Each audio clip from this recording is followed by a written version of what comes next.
Sa Day 9 sa impeachment trial ni Vice President Sara Duterte, gihisgutan ang gingong pattern of violence daw sa bise. Ani report.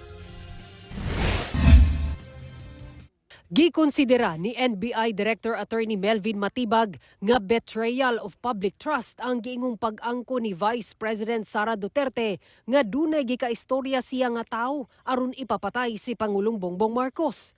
Gibarugan kana ni Matibag sa subli niyang pag-atubang isip testigo sa ikasiyam nga adlaw sa impeachment trial ni Vice President Sara Duterte.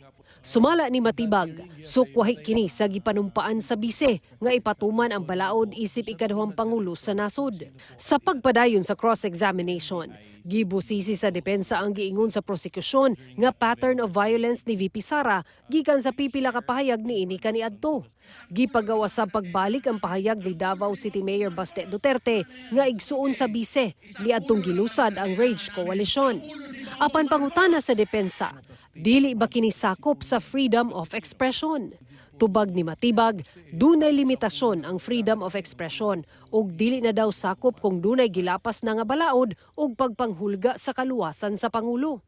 Gi-question sab sa depensa ang paggamit sa NBI sa mga pahayag ni Arturo Las Cañas, ang nagpailang kanhi hitman daw sa Davao Death Squad. Sumala nila, gituuhan sa NBI ang iyang testimonya nga wala siya giisyuhan og sabina. Tubag ni Matibag, miagi daw kini sa verification process.